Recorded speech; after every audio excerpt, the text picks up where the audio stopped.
Mukunda jewellers మొట్టమొదటి factory outlet ఇప్పుడు కూకట్పల్లి, కొత్తపేట్, సోమాజిగూడ మరియు ఖమ్మంలో.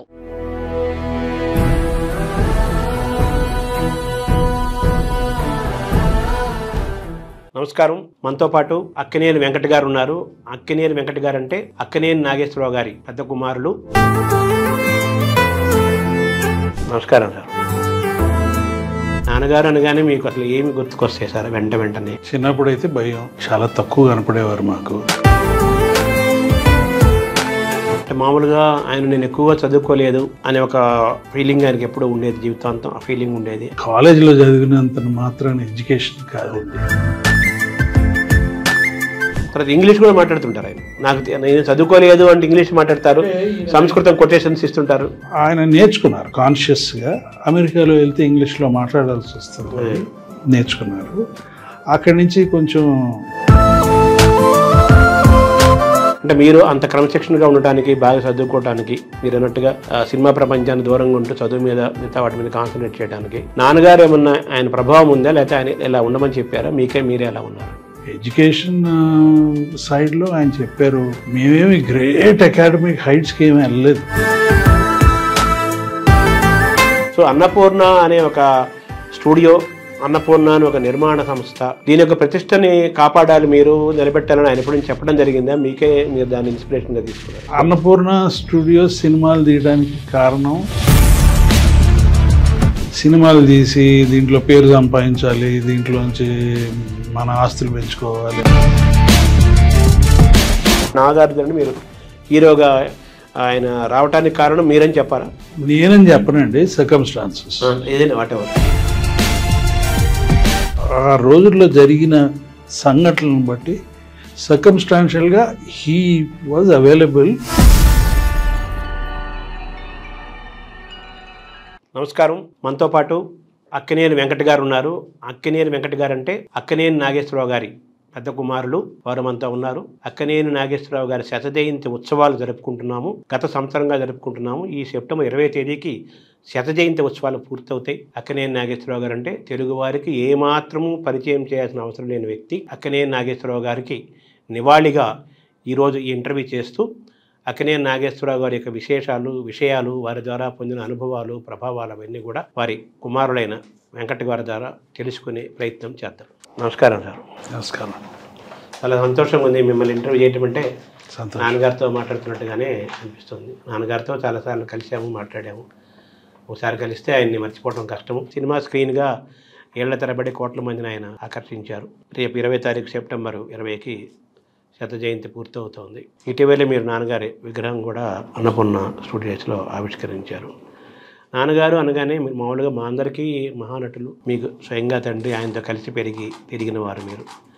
నాన్నగారు అనగానే మీకు అసలు ఏమి గుర్తుకొస్తాయి సార్ వెంటనే? చిన్నప్పుడైతే భయం, అంటే ఆయన చాలా తక్కువ కనపడేవారు మాకు. నిద్రపోయేసరికి తర్వాత వచ్చేవారు, ఆయన వచ్చేసరికి నిద్రపోయేవాళ్ళం. లేచిన తర్వాత కనపడేవారు కాదు. ఎప్పుడో కొంచెం అల్లరి చేస్తూ ఉంటారు కదా పిల్లలు. 15 రోజులకు ఒకసారో, నెల రోజులకు ఒకసారో మా అమ్మ పడలేక, ఇదిగో పిల్లలు ఎట్టా, ముఖ్యంగా నేను అల్లరి చేస్తున్నారంటే ఆయన వచ్చి ఆయన కేకేసేవారు. కనపడేవారు కాదు. మేము also we are not involve with the film business too much అండి. సెటిల్కి వెళ్తాం, ఇవన్నీ ఉండేవి కాదు. సో యంగర్ ఏజ్లో కొంచెం దూరంగా పెరిగాం. ఆ డిస్టెన్స్, భయం, రెస్పెక్ట్తో పాటు ఉండేది. But once we finish school, మేము పెద్దోళ్ళు అవుతున్న తర్వాత ఆయనలో గొప్పతనం ఏంటంటే పిల్లలకి స్వేచ్ఛ, వాళ్ళు అడుగు ఎటు వేయాలో, నడక ఎటు తీసుకెళ్లాలో అటు వాళ్ళ ఇష్ట ప్రకారం వెళ్తే బాగుంటుంది అనే ఉద్దేశంతో never try to influence us. సినిమా ప్రపంచంతో దూరంగా పెరిగాం మేమందరం. He don't want to influence మమ్మల్ని. ఇకపోతే లేటర్ లైఫ్లో he never interfered in our whatever we did. ఎప్పుడన్నా అడిగితే సలహాలు చెప్పేవారు కానీ, బికాజ్ ఈ జనరేషన్కి డిఫరెన్సెస్ ఉంటాయని ఆయనకి తెలుసు. కొన్ని మేము చేసి నచ్చినా నచ్చకపోయినా, నచ్చితే నెమ్మదిగా చెప్పటం. అండ్ మాకు రెస్పెక్ట్ అంటూ ఉండేది. బట్ ఆయన్నే ఫాలో అవ్వాలి, ఆయన చెప్పిందే చేయాలి అనేది అట్లా పెంచలేదు. కైండ్ ఆఫ్ ఇండిపెండెన్స్ థాట్తో పెంచారు. అంటే మామూలుగా ఆయన నేను ఎక్కువగా చదువుకోలేదు అనే ఒక ఫీలింగ్ ఆయనకి ఎప్పుడూ ఉండేది, జీవితాంతం ఆ ఫీలింగ్ ఉండేది. అయితే చదువుకోలేదంటే అకాడమిక్గా సర్టిఫికేట్స్ లేకపోవచ్చు, కానీ జీవితాన్ని చదివారు, చాలా చదివారు. బట్ పిల్లల్ని బాగా చదివించాలని ఒక ఇది ఉండేది కదా ఆయనకి. కాలేజీలో చదివినంత మాత్రాన ఎడ్యుకేషన్ కాదండి. We all of us know that life itself is an education. How you treat it, how you respond to it is an education. నాకు 12 years ఏజ్ వచ్చినప్పటి నుంచి నాన్నగారు use to have, I'm talking about later part of my childhood, అదే చిన్నప్పుడు సంగతి కాదు, 13, 14 ఆ ఏజ్లో, టీనేజర్ ఎంటర్ అవుతున్నప్పుడు. ఆయన used to have long discussions with lot of people about life, philosophy, science, literature. మేవకుండా కూర్చుంటా వింటా ఉండేవాడిని. ఎవరన్నా లేట్ అయిపోయింది రేపు స్కూలు వెళ్ళి పడుకో అని ఎవరన్నా చెప్పేవారు ఇంటికి వచ్చిన వాళ్ళు, లేదు లేదు లెట్ హిమ్ సిట్ అని, because he understood I was observing, కిందగా వింటున్నారని. సో ఆయన యాటిట్యూడ్ అటువంటిది. నిజమే, చదువుకోవాలి అనే ముందర నుంచి ఎంఫసిస్ ఉంది. అంచేతనే అనుకుంటా సినిమా ఇండస్ట్రీకి కొంచెం దూరంగా వచ్చారు. మామూలుగా అయినా చాలామందితో అనేక ఉపన్యాసాలు వేదికల మీద మాట్లాడినప్పుడు కానీ, మాలాంటి వాళ్ళ జర్నలిస్టులతో మాట్లాడినప్పుడు కానీ, ఇంకెవరితో మాట్లాడినప్పుడు కానీ, పిల్లల గురించి టాపిక్ వచ్చినప్పుడు పిల్లలందరూ ప్రయోజకులు అయ్యారు, బాగా చదువుకున్నారు, వాళ్ళు బాగా చదివించాను, చదువు ఒకటే కాదు క్రమశిక్షణ తర్వాత చాలా బాగున్నారు వాళ్ళు, నేను చాలా హ్యాపీ వాళ్ళతోటి అనే ఆయనకి ఒక పిల్లల పట్ల ఒక తృప్తి కూడా ఆయనకి మీ ద్వారా కలిగింది. అంటే మీరు అంత క్రమశిక్షణగా ఉండటానికి, బాగా చదువుకోవడానికి, మీరు అన్నట్టుగా సినిమా ప్రపంచాన్ని దూరంగా ఉంటూ చదువు మీద మిగతా వాటి మీద కాన్సన్ట్రేట్ చేయడానికి నాన్నగారు ఏమన్నా ఆయన ప్రభావం ఉందా, లేకపోతే ఆయన ఇలా ఉండమని చెప్పారా, మీరే ఎలా ఉన్నారు? లేదండి, ఇప్పుడు ఏదన్నా అట్మాస్ఫియర్ ఇంట్లో పెద్దలు బట్టే ఉంటుంది. మీరు ఒక రకంగా బిహేవ్ చేస్తే మీ పిల్లలకి ఇంకోటి చెప్తే ఎట్లా ఉంటుంది, ఏం చెప్పక్కర్లా. అందరూ కొంచెం సన్నగా ఉంటే ఒక ఫ్యామిలీలో కొంచెం ఎక్సర్సైజ్ చేసి జాగ్రత్తగా తింటూ ఉంటే అందరూ అట్టగే ఉంటారు. ఇంటి వాతావరణం అటువంటిది. ఇక ఎడ్యుకేషన్ సైడ్లో ఆయన చెప్పారు, మేమేమి గ్రేట్ అకాడమిక్ హైట్స్కి ఏమీ వెళ్ళలేదు, బట్ ఎంతో కొంత వీఆర్ ఆల్ వెల్ ఎడ్యుకేటెడ్. చిన్నప్పటి నుంచి రీడింగ్ హ్యాబిట్ నాకుంది, ఎక్స్ట్రా కరిక్యులర్ యాక్టివిటీస్లో పాల్గొనేవాళ్ళం, స్పోర్ట్స్లో ఆల్ రౌండ్ యాక్టివిటీ ఉండేదండి. అంటే మీరు మామూలుగా అమెరికా వెళ్ళి ఎంబీఏ చదివారు, అలాగే నాగార్జున అమెరికా వెళ్ళి సైంటిఫిక్ ఇంజనీరింగ్లో ఆయన డిగ్రీ తీసుకొని వచ్చారు. సో మామూలుగా ఎక్స్ట్రా కరిక్యులర్ యాక్టివిటీస్ అంటే మామూలుగా ఏం చేసేవాళ్ళు other than sports? Mostly sports అండి. డ్రామాటిక్స్ అయ్యే పెద్ద లేవు మాకు, ఆ గొడవల్లో ఉండేవాళ్ళం కాదు. మోస్ట్లీ స్పోర్ట్స్, నేచర్, అడ్వెంచర్ అటువంటి ఎక్కువ ఉండేవి. But for me personally reading was a strong habit. నాన్నగారు కూడా చదువుతుండేవారా ఎలా సార్, మీకు హ్యాబిట్ ఎలా? ఆయన ఎప్పుడు చదివేవారు తెలియదు, ఆయనకి ఎప్పుడు టైం ఉందో నాకు తెలియదు. He has a very good memory అండి. ఏదన్నా చదివితే అది ఉండిపోతుంది ఆయనకి. I think on the sets he must have been reading. మేము చూడలేదు ఎప్పుడు, ఆయన చదువుతుండగా మీరు చూడలేదు, కానీ చాలా విషయాలు మాట్లాడుతారు. ఎప్పుడు చదివారో ఎప్పుడు తెలుసుకున్నారో అనే ఒక ఇది కూడా మనకు అనిపిస్తుంటుంది. మనకి మీ సెటిల్కి వెళ్ళేవాళ్ళం కాదు కదా, చాలా వెయిటింగ్ టైం ఉంటుందండి. అవునవును, ప్రతి అక్కడ I'm sure he was gathering knowledge and talking to people. ఇప్పుడు దాశరథి గారు ఇటువంటి వాళ్ళందరూ వాళ్ళే repositories of knowledge. Narayana Reddy గారు ఒక రెగ్యులర్ కలుస్తున్నారు, వీళ్ళందరూ తెలుగు లిటరేచరు. ఇప్పుడు నాన్నగారు చాలా ప్రసిద్ధి, నాన్నగారు అక్కినేని ఆలోచనలు అనేది. అలాగే స్వీయ లోపంబు ఎరుగుటే గొప్ప విద్య అని నాన్నగారు ఎప్పుడు రెగ్యులర్గా చెప్తుండేవాళ్ళు. తన లోపాలు ఏంటి తెలుసుకోవటమే గొప్ప విద్య అని చెప్తుండేవారు. సో వాళ్ళ యొక్క ప్రభావం మీ పైన ఏమైనా ఉందా? వాళ్ళు మీరు చదివారా? చదివాను. మేము అందరం తెలుగు చదువుకున్నాం కదా, థ్యాంక్స్ టు హైదరాబాద్ వచ్చారు కాబట్టి. గొప్ప ప్రావీణ్యత లేదు తెలుగులో, కానీ తెలుగు చదివాను. Yes, I read all of them and they make sense. అంటే నాన్నగారు వాళ్ళలో మీకు బాగా ఇప్పుడు వెంటాడే కోట్ కానీ, దాన్ని మీరు రియల్ లైఫ్లో ఆచరించింది కానీ ఏమైనా ఉన్నాయా సార్? అధిక ప్రసంగం తక్కువ ఉంటే బెటర్ అని ఆయన చెప్పింది కోట్ అది ఒకటే. జనరల్గా నాకు బాగా గుర్తుండేది అది, extreme of anything is not good. అధిక భక్షణ, అధిక ప్రసంగం, గ్రేడ్, లేజినెస్, ఇవన్నీ సప్త అదే వ్యసనాలు లేదా దుర్గుణాలు అదే మరి ఆ దాంట్లో అన్ని గుర్తులేదు. ఆయన అంత గొప్ప మెమరీ కాదు అదే అదే నాకు ఆ డీటెయిల్గా ఏమీ గుర్తులేదు కాబట్టి కాదు, కానీ చదివాను. అది general knowledge, common sense sort of things అండి. ఆయన he's nicely put them in to words. ఆ లైఫ్లో నుంచి చెప్పి ఆయన అనుభవాలు చెప్పారు, అబ్జర్వేషన్లో నుంచి. తర్వాత మామూలుగా వేరే వాళ్ళకి చెప్తూ మా వెంకటరత్నం అంటుంటారు ఆయన. అంటే వెంకటరత్నం అంటే మీరేనా సార్? లేదండి, మా కజిన్ బ్రదర్. ఓకే. నా పేరు వెంకట నారాయణ, ఫుల్ పేరు. అయితే ఓకే, అమెరికా వెళ్ళినప్పుడు వెంకట నారాయణ అంటే ఇట్స్ లాంగ్ నేమ్ అని వెంకట్ అని నాకు అలవాటు అయింది అక్కడ. వెంకటరత్నం గారు my cousin brother, my first cousin. మా నాన్నగారు ఎల్డెస్ట్ బ్రదర్ సన్, మా ఇంట్లోనే పెరిగారు. ఆయన నాగేశ్వరరావు గారి సంభాషణలో బాగా దొరికే పేర్లలో ఈ వెంకటరత్నం గారి పేరు ఒకటి వస్తుంటుంది. అలాగే ఆయన తప్పనిసరిగా చెప్పే పేరు ఘంటసాల బలరామయ్య గారి గురించి చెప్తారు. విజయవాడ రైల్వే స్టేషన్లో ఆయన వెళ్తూ తలగొక్కున్నా పక్కకు తిప్పినా నేను నన్ను చూడకపోతే ఈ రోజు నా పరిస్థితి ఏంటి అని చెప్తూ ఉంటారు. బలరామయ్య గారిని బాగా తలుచుకుంటారు.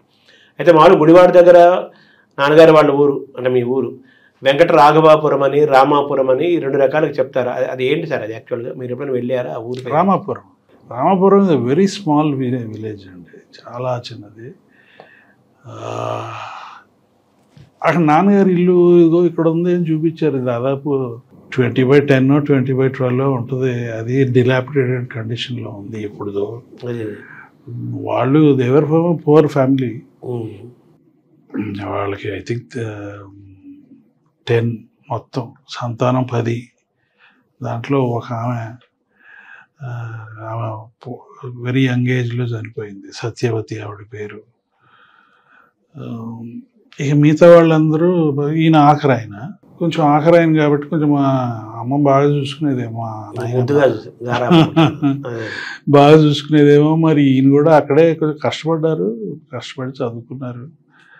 రామాపురం మేము నాన్నగారు ఉండగానే వెళ్ళాం అక్కడికి. ఈయన అక్కడ జన్మభూమి ప్రోగ్రాం కింద వారధి ఒకటి కట్టించారు.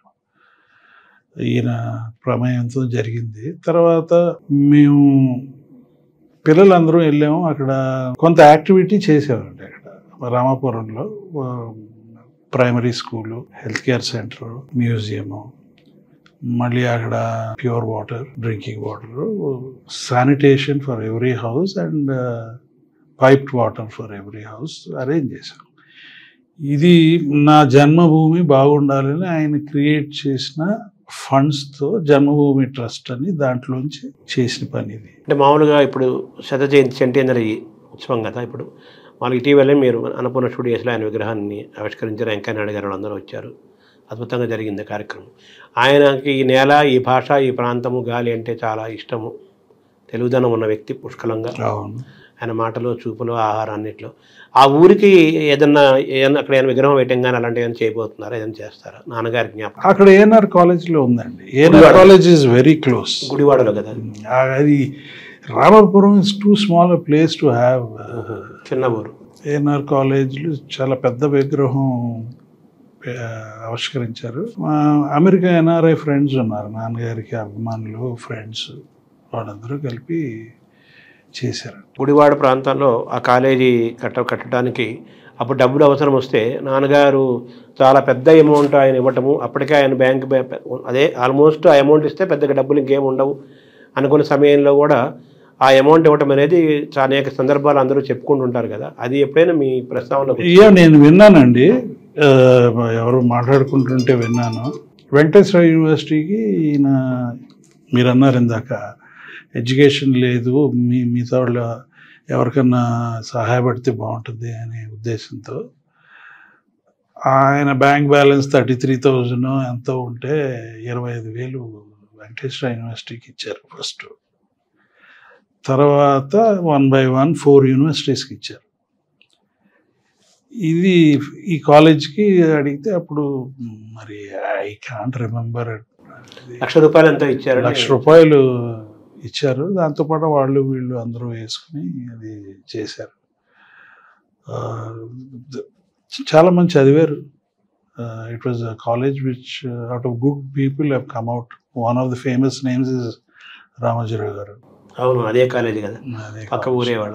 ఇప్పటికి మై వైఫ్ గోస్ దేర్ అండి, spends some time there on my behalf. కాలేజీకి వెళ్తుంటారా?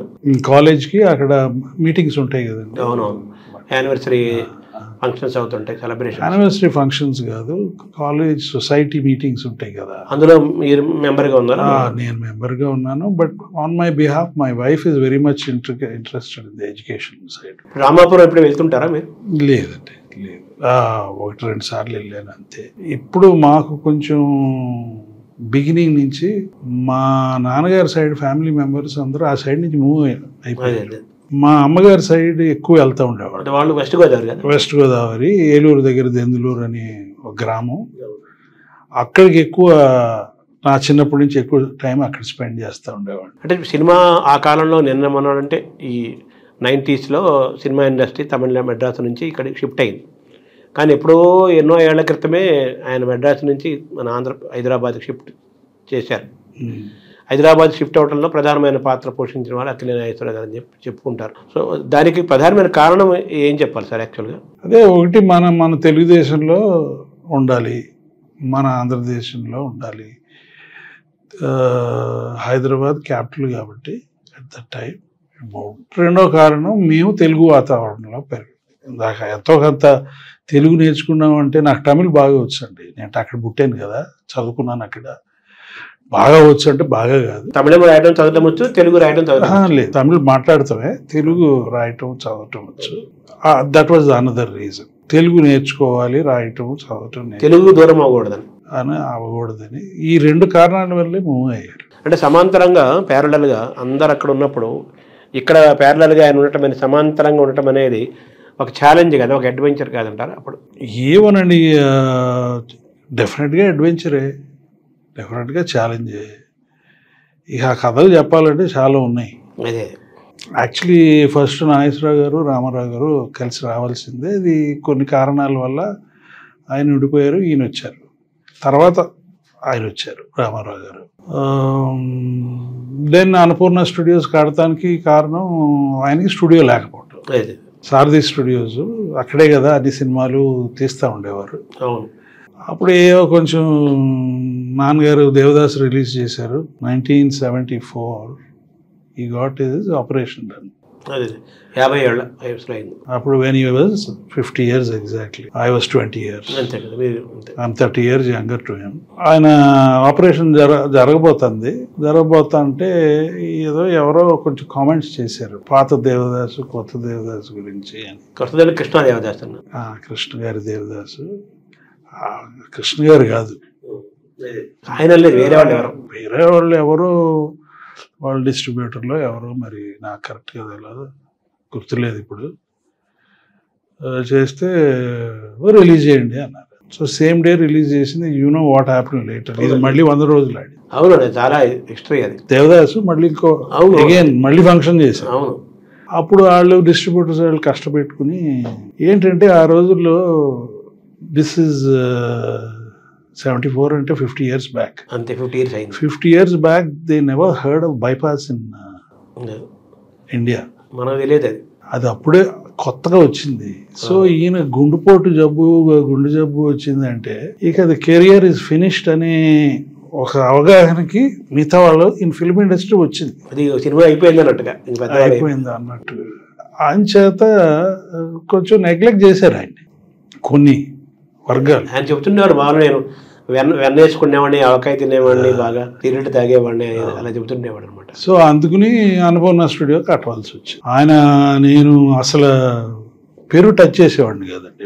6 years ఏంటి అసలు టచ్ కూడా చేసేవాడిని కాదు. ఈయనేమో స్కిన్ బాగుంటుంది, ఫేర్గా ఉంటుంది, కాంప్లెక్షన్ బాగుంటుంది అని, అంటే యంగ్గా ఉండాలండి. మేగడ ఒక గిన్నె నిండా మేగడ, పాల మీద మేగడ మధ్యాహ్నం రాత్రి తినేవారు. మరి ఎక్కడి నుంచి పట్టుకొచ్చారో ఆ logic. This oil is good for your skin. So తినేవారు. నన్ను పక్కన కూర్చోబెట్టుకుని ఒకసారి అలవాటు చేశారు. మీకు కూడా. సో ఆయనతో పాటు ఆయనకి 50కి వచ్చింది, ఆపరేషన్ బైపాస్ చేశారు. నాకు 48కి స్టెంట్ పెట్టారు. ఆయన ప్రమేయం. దీని ఎఫెక్ట్ కొలెస్ట్రాల్ పార్ట్లీ అంత కాదు, జెనెటిక్స్ కూడా ఉంటాయి కదా. స్టెంట్ ఇది. సో ఐ మీన్ కొన్ని ఇంట్రెస్టింగ్ ఫ్యాక్ట్, ఈ హెల్త్ వస్తే నాకు డయాబెటీస్ వచ్చిందండి. By the time I was 52 ఏజ్కి నాకు డయాబెటీస్ వచ్చింది. సో ఇంత యంగ్ ఏజ్లో నీకు డయాబెటీస్ రావటం ఏంటి అని మా అమ్మ కళ్ళం నీళ్ళు పెట్టుకుంది. నాన్నగారికి లేదు కదా? ఆయనకి లేదు. మరి ఆయనకి హార్ట్ కార్డియోవాస్కులర్ డిసీజ్ ఉంది కదా. సో అమ్మతో నవ్వుతూ అన్నాను, ఆయనేమో మరి కార్డియోవాస్కులర్ డిసీజ్ అనే ఆస్తి ఇచ్చారు, నువ్వు ఏమి ఇవ్వకపోతే ఏం బాగుంటుంది, ఇది తరగదు, ఇది తగ్గదు, మెయింటైన్ చేసుకో, నువ్వు జాగ్రత్తగా ఉండు అని మాత్రం చెప్తా ఉంటుంది. మా మదర్ సైడ్ అందరికీ ఉంది. సో అటు నుంచి అటు ఇది వచ్చింది, ఇటు నుంచి ఇటు వచ్చింది.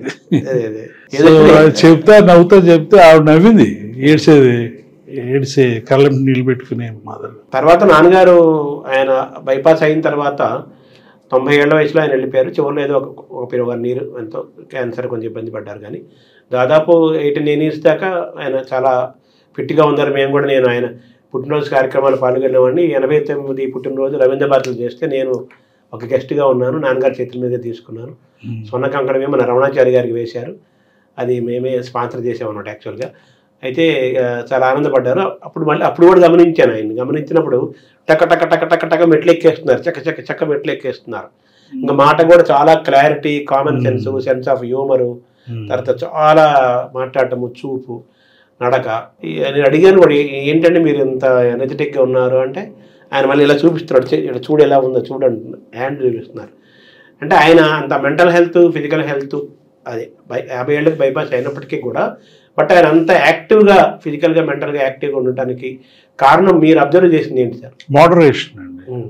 వాట్ ఎవర్ ఈ డిడ్, ఈటింగ్ ఫుడ్ కొంచెం చాదస్తంగా ఉండేవారు, మరీ చాదస్తంగా ఉండేవారు, which I didn't agree with. Upma తింటే జీడిపప్పు తీసి పక్కన పెడతాం, అది మీకు జాగ్రత్త అనిపించింది? నేను చెప్తా ఉండేవాడు, because you have to eat a balance diet. But చాలా స్ట్రిక్ట్గా ఉండేవారు. కొన్ని రోజుల తర్వాత రిలాక్స్ అయ్యారు. అంటే ఏదైనా ప్రాబ్లం వస్తే ఆపరేషన్ చేయగానే అందరూ చాలామంది ఏం చేస్తారంటే ఎక్స్ట్రీమ్కి వెళ్తారు.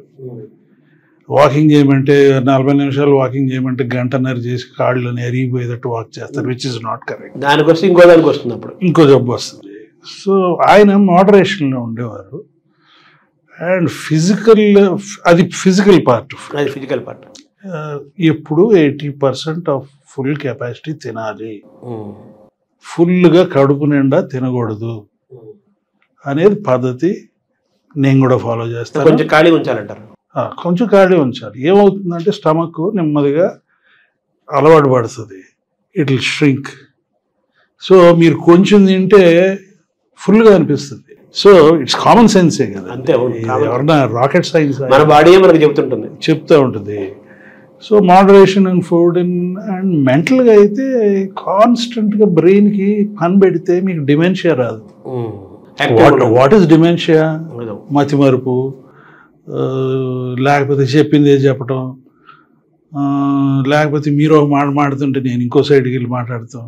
డిమెన్షియా అంటే సివియర్ ఫార్మ్ ఆఫ్ డిమెన్షియా అంటే అన్ఫంక్షనల్ అయిపోతుంది, డిస్ఫంక్షనల్ అయిపోతుంది. So ageing of mental ageing is keeping your brain active all the time. So it keeps your self smart. ఆయన హెల్త్ సైన్సెస్ కూడా బాగా చదువుకున్నారు. ఆయనకు బైపాస్ అయిన తర్వాత ఇవన్నీ కూడా స్టడీ చేసి, అసలు హార్ట్ ఎలా వర్క్ చేస్తుంది, బ్లడ్ సర్క్యులేషన్ ఏంటి, ఆక్సిజన్ అంటే ఏంటి, అసలు మొత్తం మెటబాలిజం ఏంటి, ఇవన్నీ కూడా ఆయన చదువుకున్నారని చెప్పి ఆయన మాటలు బట్టి మనకు అర్థమైపోతుంది. అలాగే ఆయన ఎన్సైక్లోపీడియా ఆఫ్ ఎవ్రీథింగ్ అని చెప్పచ్చు, ఆయనతో విన్నవాళ్ళందరికీ అర్థమవుతుంటుంది కదా. సో ఆయన చకచక మెట్లు ఎక్కుతున్నప్పుడు మీరు ఎప్పుడేమో ఆయనగా సజెస్ట్ చేయలేదు, ఎందుకు అంత ఫాస్ట్గా ఎక్కుతారని? కానీ ఫాస్ట్గా నడుస్తారు కూడా ఆయన. మేము చెప్పేవాళ్ళం కాదండి, చెప్తే వింటారేంటి? విన్నారు. అది ఆయన ఇంకో ఎవరి అలవాట్లు వాళ్ళ. అశోక్ కుమార్ అయితే అన్నారు ఇందాక మీరు, అదే ప్రేమాభిషేకం హిందీలో తీసాం. ప్రేమతో ఓరో సెట్కి వెళ్ళాను, నాన్నగారు కూడా ఉన్నారు.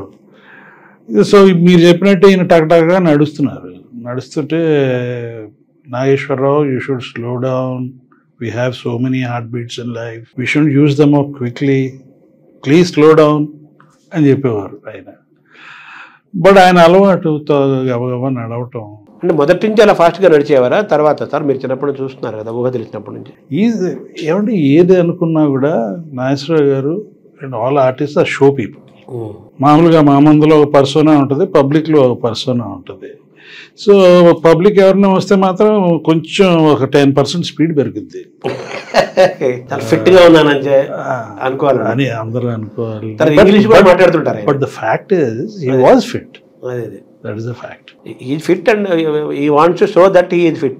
ఆయన వాక్ చేసేవారు కదా, వాక్ చేసేవారు. But later part of his life అంటే ఈజ్ 80s లో కొంచెం బ్యాక్ పెయిన్ అయ్యి వచ్చి స్లో డౌన్ అయ్యారు కొంచెం. ఇంగ్లీష్ కూడా మాట్లాడుతుంటారు ఆయన. నాకు నేను చదువుకోలేదు అంటే ఇంగ్లీష్ మాట్లాడతారు. అంటే ఈయన కొటేషన్స్ ఇస్తుంటారు. 1960లో అమెరికా వెళ్ళారు కదా. He was an uneducated man in the terms of English medium స్కూల్లో మాలాగా చదువుకోలేదు. సో ఆయన నేర్చుకున్నారు కాన్షియస్గా. అమెరికాలో వెళ్తే ఇంగ్లీష్లో మాట్లాడాల్సి వస్తుంది నేర్చుకున్నారు. అక్కడి నుంచి కొంచెం ఇంప్రూవ్ చేసుకున్నారు. అది ఆయన పట్టుదల. నాన్నగారు అమ్మగారి మధ్య ఎలా ఉండేది సార్? వాళ్ళిద్దరు కాంట్రాస్టా? ఎలా మామూలుగా భార్యాభర్తలు 90% ఆపోజిట్ క్వాలిటీస్ ఉంటాయి అంటారు. వాళ్ళిద్దరి మధ్య ఎలా ఉంటుంది? ఆపోజిట్ క్వాలిటీస్ అంటే my mother was very generous women అండి. హస్బెండ్ సైడ్ వాళ్ళందరినీ చాలా బాగా చూసుకునేది. అందరూ మా ఇంట్లోనే ఉండేవారు. సో సోర్స్ ఆఫ్ ఏమైనా కాన్ఫ్లిక్ట్ వస్తే అక్కడి నుంచే రావాలి కదా మామూలుగా. అవునవును. ఇది అత్తగారు లేకపోతే వాళ్ళ సైడ్ నుంచి కోడలు ఏంటి దూరంగా ఉంది అని ఇక్కడికి వెళ్ళి కంప్లైంట్ చేయటం, ఇక్కడ వీళ్ళేమో కోపం రావటం, ఆ గొడవలు ఉండేవి కాదు. బికాజ్ మై మదర్ బాగా చూసుకునేది వాళ్ళందరూ. మా ఇంట్లో ఎప్పుడైనా 20 మంది ఉండేవారు. మేము 7 మంది కదా, కాక 15 మంది ఉండేవారు. So some of them were that side, most of them were my father's side maximum. Plus ఆయన he used to give a lot of value to his wife Annapurnamma గారికి. ఇప్పుడు అందరూ కొంచెం ఊదర కొడుతూ ఉంటారు బయట నుంచి వచ్చి, నమ్ముతానికి లేదు, సినిమా ఆడేస్తుందండి 100 రోజులు, కలెక్షన్లు చాలా బ్రహ్మాండంగా ఉన్నాయి, ఏదో ఇవాళ తగ్గింది వాన వచ్చింది కాబట్టి ఇవన్నీ చెప్తూ ఉంటారు. బట్ వీళ్ళు కదా కరెక్ట్గా చెప్పేది. So she use to be a good critic and వినేవారు. అండ్ వాళ్ళకి ఆ డిస్కషన్ ఉండేది. అంటే ప్రాక్టికల్గా ఉండేవారు కదా నాన్నగారు యాక్చువల్గా. అండ్ ఆమెను మాత్రం ఎప్పుడూ పెడస్టల్ మీద పెట్టేవారు, పైకి పెట్టేవారు. అదే అంటే ఆవిడ ఒక అంబుడ్స్మెన్ లాగా ఈ సినిమా బాగుందని బాగలేదని, లేకపోతే ఇది బాగుందని ఇది బాగలేదని, ఈ పాత్ర అయితే మీకు బాగుందని బాగలేదని ఆవిడ విమర్శ చేసేవారు, ఆయన తీసుకుండేవారు కదా. ఎందుకంటే నేను మీరెవరు చెప్తానికి అనే యాటిట్యూడ్ ఉండేది కాదు. అది మంచి లక్షణం కదండి. అందరూ the best qualities. Problem with all creative people and film industry, చుట్టూ పొగిడే వాళ్ళు ఎక్కువ మంది, వాళ్ళ స్వార్థం కోసం భజంత్రీలు ఉంటారు, కొంతమంది ఉంటారు. But more important people who criticize. నిజమైన శ్రేయభిలాషులు మంచి చెడు విమర్శిస్తారు, స్వార్థపరులు వాళ్ళ స్వార్థం కోసం ఏదో సపోర్ట్లు కొట్టి అద్భుతం అని చెప్పేసి. So he was very aware of that. ఆ లోకం తెలుసు కదా, లోకం పోకడ తెలుసు. తర్వాత నాన్నగారు అది శ్రీకృష్ణార్జున ఏదో ఎన్టీఆర్ ఇద్దరు కలిసినప్పుడు మీరు ఇంకా ఆయనతో కలిపి ఈ పౌరాణిక వెయ్యొద్దు అని చెప్పి.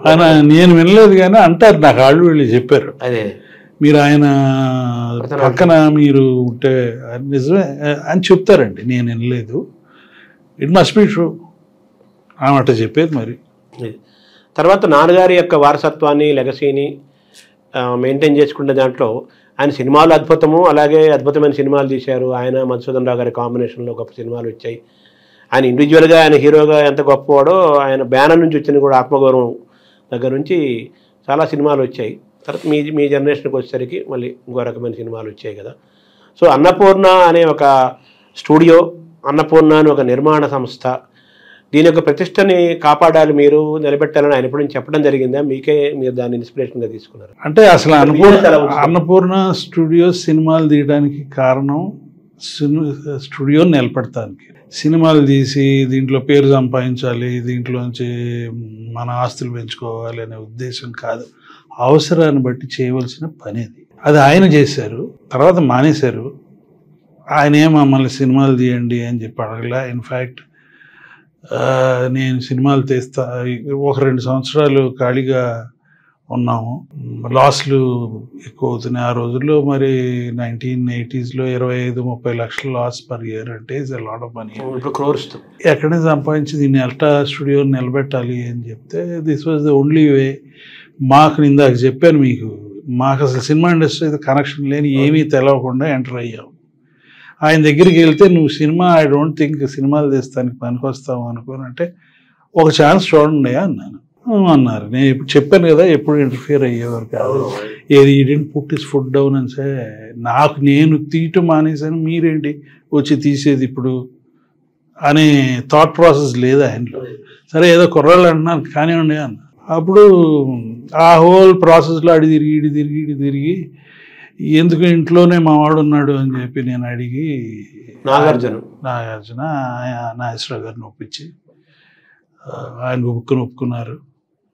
ఇక మా జర్నీ ఫిల్మ్ మేకింగ్లో అక్కడి నుంచి మారింది. వాడితే డిఫరెన్స్ సార్. అందులో మధుసూదన్ రావు గారితో కలిపి నాగేశ్వరరావు గారు సినిమాలు తీశారు. ఆత్మగౌరవం విశ్వనాథ్ గారు డైరెక్షన్లో మారుతిరావు గారు ఆయన ఫస్ట్ స్క్రిప్ట్ రైటర్గా ఆ సినిమా స్టార్ట్ అయిందని విశ్వనాథ్ గారు కూడా చెప్తారు. విశ్వనాథ్ గారు ఏమంటారంటే, నేను మామూలుగా సౌండ్ ఇంజనీర్గా ఆయన దగ్గర వర్క్ చేసేవాడిని, నాలో ఒక డైరెక్టర్ ఉన్నాడని మొట్టమొదటిగా గ్రహించింది అక్కినేని నాగేశ్వరరావు గారే. గ్రహించి ఆదిత్య సుబ్బారావు గారికి నన్ను పరిచయం చేశారు. పరిచయం చేసిన తర్వాత నేను డైరెక్టర్ అయ్యాను. ఈ రోజు డైరెక్టర్ అయ్యారంటే కారణం పూర్తిగా అక్కినేని నాగేశ్వరరావు గారు. అలాగే ఆయన నాకు సినిమా ఇచ్చారు. ఆయన చెప్పారు. గొల్లపూడి మారుతిరావు గారు కూడా నాకు మధుసూదన్ రావు గారు పిలిచి నాకు రాయమన్నారు. ఇదంతా మా ప్రయాణంలో అక్కినేని నాగేశ్వర యొక్క పాత్ర బాగా ఘనంగా ఉంది. మేము నిత్య స్మరణ రోజు తలుచుకోవాలి తీరాల్సిన వ్యక్తి అక్కినేని నాగేశ్వరరావు గారని గొల్లపూడి మారుతిరావు గారు విశ్వనాథ్ గారు నాతో అన్నారండి అని. ఆయన చాలా విషయాలు చెప్పారు. విశ్వనాథ్ గారు వాళ్ళు ఉప్మావు మసలు తీసేటప్పుడు ఏమేమి ఇన్సిడెంట్స్, చాలా ఇంట్రెస్టింగ్ ఇన్సిడెంట్స్. ఇక మేము సినిమాలు తీయటం మొదలుపెట్టిన తర్వాత ఆయన అభిప్రాయాలు మా మీద చెప్పటం కానీ మా ఇండిపెండెంట్ నడకది. జనరేషన్ వదిలేశారు. ఇండిపెండెంట్ నడక. It's also a correct thing because generation to generation, ఒక జనరేషన్ కాదు కదండి, 2 జనరేషన్ డిఫరెన్స్. 30 సంవత్సరాలు తేడా అంటే ఇన్ మూవీ టర్మ్స్ టుడే 30 సంవత్సరాలు ఎవరన్నా కంటిన్యూస్గా ఉండగలరా? Very rare.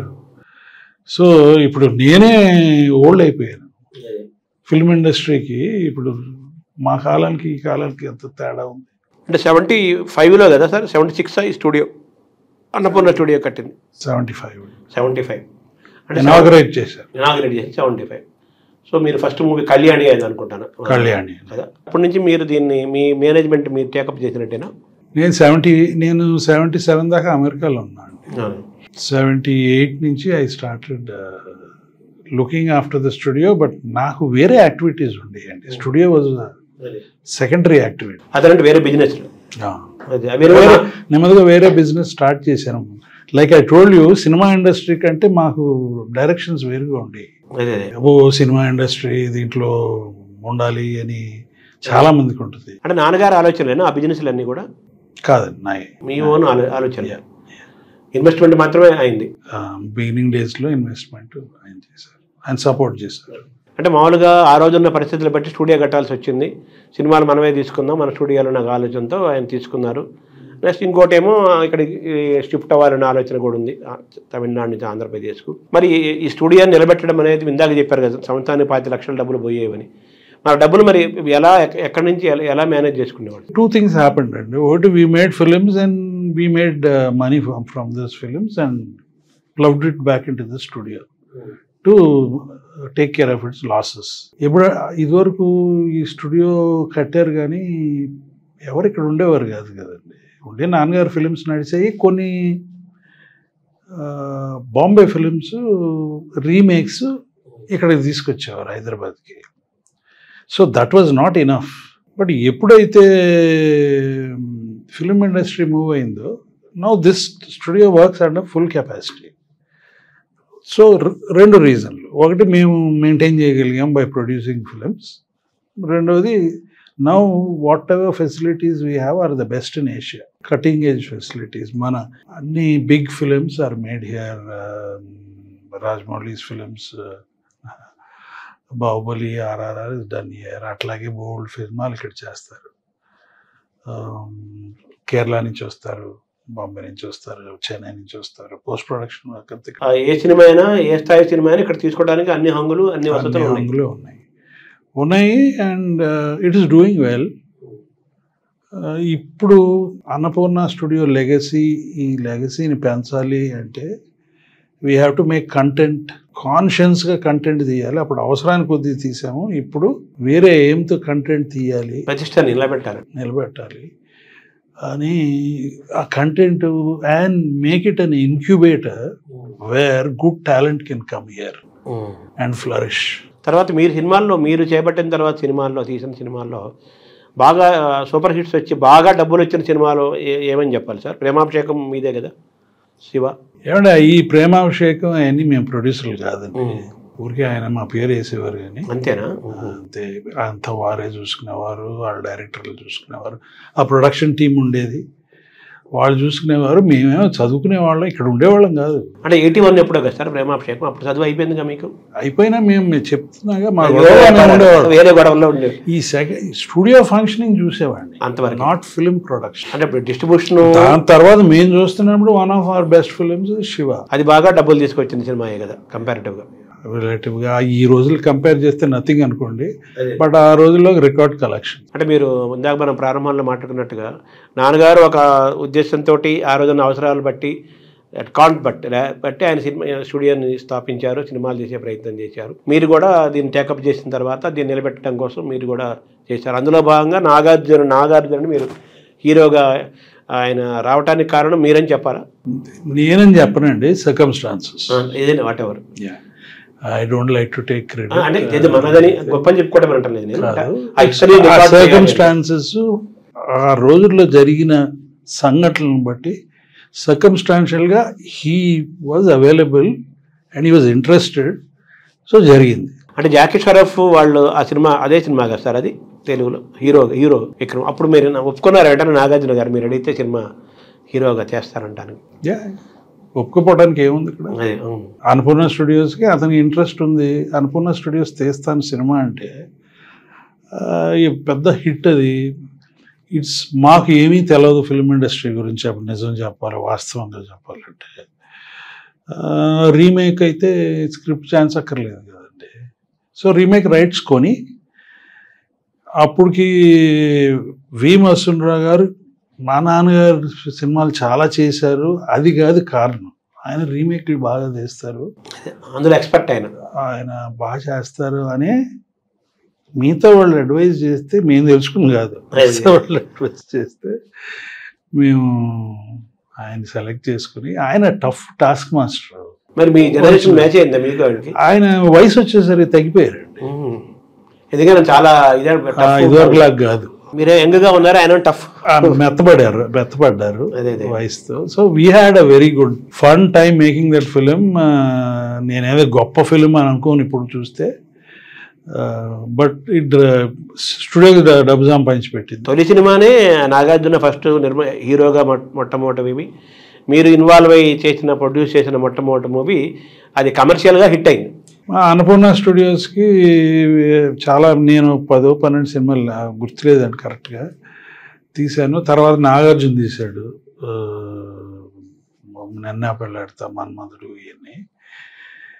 నేను తీసిన దాంట్లో స్టూడియో డబ్బు ఏం పోగొట్టుకోలేదు, అన్ని they made money, safe journey, somewhere good, somewhere ordinary. తర్వాత మీరు సినిమాల్లో చాలా మంది అడుగుతుంటారు, అది కామన్ గా అడిగే ప్రశ్న, మీరు ఏమి ఇంట్రెస్ట్ లేదు? అదే యాక్టింగ్ కానీ డైరెక్షన్ కానీ, దర్శకుడు ఉన్నాడు అంటారు. డైరెక్షన్ లో ఇంట్రెస్ట్ ఉంది, ఇంట్రెస్ట్ ఉండేది.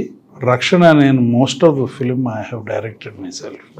పేరు వేయలేదు, అయితే స్క్రీన్ ప్లే కదా, నాకు క్రెడిట్ ఉంటుంది ఆ సినిమా. కానీ సినిమా బాగా మంచి సినిమాగా అది బాగా రిసీవ్ చేసుకున్న సినిమా అనేది. పర్వాలేదండి, బాగానే. సో తర్వాత మరి మీరు ఎందుకు కొనసాగించలేదు డైరెక్షన్? ఏమో నా temperament is not suitable for direction అని చేయలేదు. అంటే టెంపర్మెంట్ అంటే బిజినెస్ లో రకరకాల వ్యక్తులను డీల్ చేయడానికి మనం సహనం పాటించాలి కదా, మరి అదే ఇక్కడ కూడా అప్లై చేయొచ్చు కదా. బిజినెస్ లో చాలా ఈజీ అండి, this is different language. Business is very easy compare to this. అదే మీ మనస్తత్వానికి ఇక్కడ ఎందుకులే పర్మిట్ చేయలేదు. తర్వాత మీకు నటుడిగా ఏమైనా విలన్గా చేయమని ఎవరైనా అడిగారా? ఎస్పీ కృష్ణారెడ్డి గారు ఎవరైనా? ఎక్కడ చదివాను నేను. అడిగారు, నాకేదో అది చెప్పిన పద్ధతి నచ్చలేదు. The way the character was developed as though it was important, more important then the hero. I at least projected to మీ.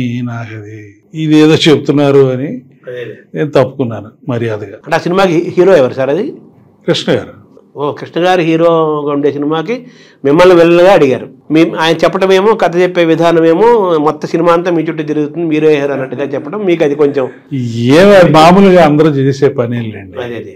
ఆయన్ని క్రిటిసైజ్ చేస్తాం కాదు, డజంట్ మ్యాటర్. ఏదో నాకు లోపల నుంచి కంపెలింగ్ రీజన్స్ లేవు నేను సినిమాలో చెయ్యాలి అని. లేకపోతే ఎప్పుడో ప్రయత్నించేవాళ్ళం కదా, సక్సెస్ అయ్యేవాడినో ఫెయిల్యూర్ అయ్యేవాడినో తీసి పక్కన పెడితే ట్రై చేస్తానికి మాత్రం అవకాశాలు బోల్డ్ ఉన్నాయి, కానీ చేయలేదు. ఇప్పుడు ఏమైనా వస్తాయి? ఇప్పుడు అస్సలు లేదండి. అంటే ఎవరైనా అడిగితే చేస్తారా ఇప్పుడు అంటున్నారు? ఏమో ఏదైనా బాగా నచ్చితే చేయొచ్చు, పెద్ద దాని గురించి ఆలోచన లేదు. తర్వాత మన నాన్నగారు సినిమాల్లో అన్ని హిట్స్ ఉన్నాయి. ప్రేమాభిషేకం అనేది చాలా సూపర్ డూపర్ హిట్. సంవత్సరం పాటు ఆడిన, అనేక థియేటర్లో ఆడిన దాసనారాయణరావు గారు చెప్తుంటారు ఆయన కెరీర్లో కూడా ప్రేమాభిషేకం గురించి చాలా గొప్పగా చెప్తారు ఆయన. అయితే దాసనారాయణరావు గారికి నాన్నగారికి ఈ స్టూడియో ఏదో విషయంలో డిఫరెన్స్లు వచ్చినాయి, తర్వాత వాళ్ళు మాట్లాడుకోవటం కూడా ఒకరినొకరికి మధ్య మాటలు కూడా అయిపోయినాయి అంటారు కదా, అది ఎంతవరకు నిజం సార్? కరెక్ట్గా రీజన్ కూడా తెలియదు. వీళ్ళకి ఏంటంటే ఒకళ్ళ మీద ఒకళ్ళు ఎవరో వెళ్ళి కౌరులు చెప్తారు, మధ్యలో వ్యక్తులు. ఏం జరిగిందో, ఆయన ఎందుకు కోపం వచ్చిందో, ఆయన ఏం మాట్లాడాడు, దాసనారాయణరావు గారు నాగేశ్వరరావు గారు ఏ విన్నారు. నేను ఒకసారి, ఎందుకండి మనం చాలా సినిమాలు కలిసి చేసాం కదా, నేను సంధి చేస్తాను అని అడిగితే పడినారు. వాళ్ళిద్దరి మధ్య ఆ కారణం కూడా నాకు తెలియదు. I didn't try to even establish. కానీ ఇది నాకు తెలిసి వీళ్ళ మీద చెప్పటం, ఈ మధ్యలో వ్యక్తుల వాళ్ళు చెప్పుడు మాటలు అంతే. కానీ మీరు ప్రయత్నం చేశారు, అక్కడే నాగేశ్వరరావు గారిని నారాయణరావు గారిని కలపాలని ప్రయత్నం చేశారు. కానీ నేను ఒక అటెంప్ట్ చేశాను, కానీ చాలా వెహమెంట్గా నాన్నగారు. ఇప్పుడు వాళ్ళ గురించి ఇద్దరూ లేరండి, మాట్లాడుతాను అవసరం. అది ఓకే.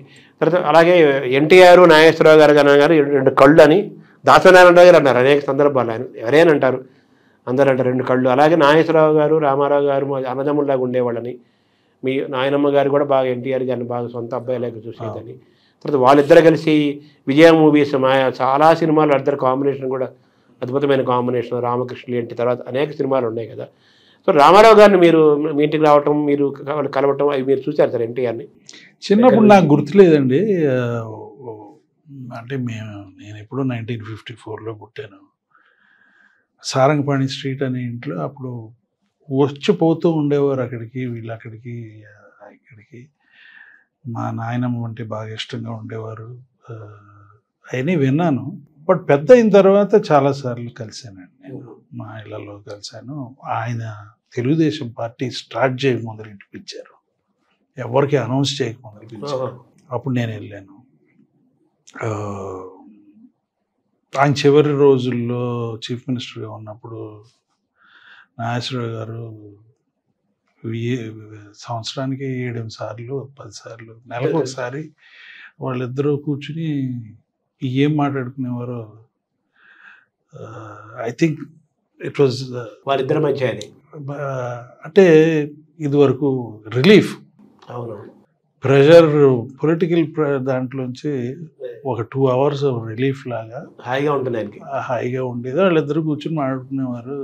ఫార్చునేట్లీ ఒకదానికి నేను వెళ్ళాను. ఎన్టీఆర్ పిలిచేవాడా నాగేశ్వరరావు గారిని రమ్మనమని? అవును, వాళ్ళ ఇంటికి మీరు ఒకసారి వెళ్ళడం జరిగింది. తర్వాత నాగేశ్వరరావు గారు చాలాసార్లు ఆయన జీవితం గురించి, సినిమా ప్రపంచంలో ఆయన ప్రయాణం గురించి చెప్పే సందర్భాల్లో ఎన్టీఆర్ బ్రదర్ ఎన్టీఆర్ లాంటి వాళ్ళకు జయగాంటి పర్సనాలిటీ, వాయిస్, అలాంటి వాడు నాకు ఉన్నాడు. కాబట్టి ఇప్పుడు స్పర్ధ వల్ల విద్యలో పైకి వస్తుంది, మంచి పోటీ ఉంటే కానీ మనం ఎదగ ఉంటారు కదా.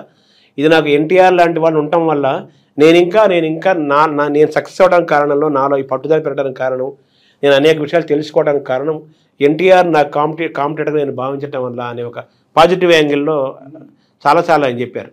అవును. గ్రేట్ రైవలరీస్ అంటారు కదా, అదే దాంట్లో మంచి వస్తుంది. అదే స్పర్ధయా వర్ధతే విద్య అంటారు, స్పర్ధ వల్ల విద్య వర్ధిస్తుంది అంటారు.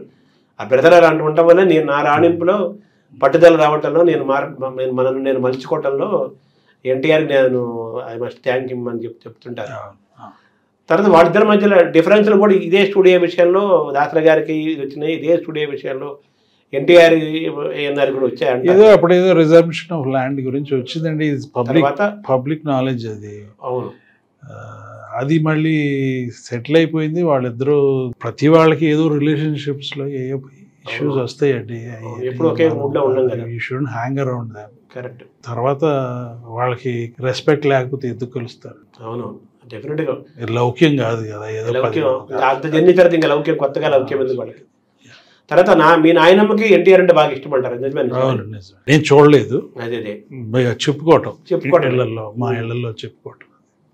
తర్వాత మీరు తీసిన లాస్ట్ సినిమా అంటే ఏదని చెప్పాలి సార్ మీ ఇదిలో నుంచి? తీర్పు అని నాన్నగారితో తీశానండి. అదే మనం తీర్పు ఓకే, తీర్పు అని నేను అన్నాను, మేము అందరం కలిసి తీసిన సినిమా, నేను పర్సనల్ గా తీసింది తీర్పు. తర్వాత ఎందుకని మీరు తీయటం మానేశారు? నాకు film making is not a viable business అని ఈ రోజుల్లో అనిపిస్తుంది. దీనికి చాలా దీంట్లోనే బతకాలి, నాకు వేరే ఇంట్రెస్ట్ ఉన్నాయి.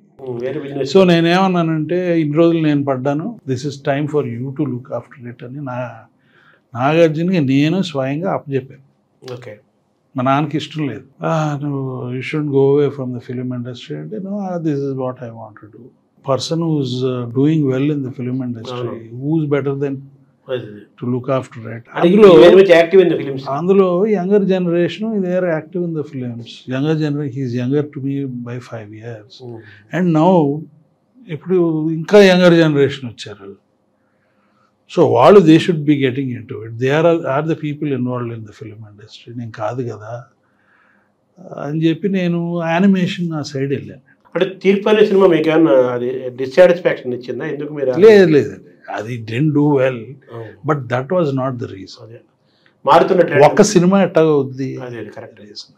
సినిమా వాతావరణం మారుతోంది, ట్రెండ్ మారుతోంది, ఇందులో మనం ఫిట్ అవ్వము, నాగార్జున ఆయన యాక్టివ్ గా ఉన్నారు, ఎగ్జాక్ట్లీ, బాగా కరెక్ట్ గా చెప్పారు.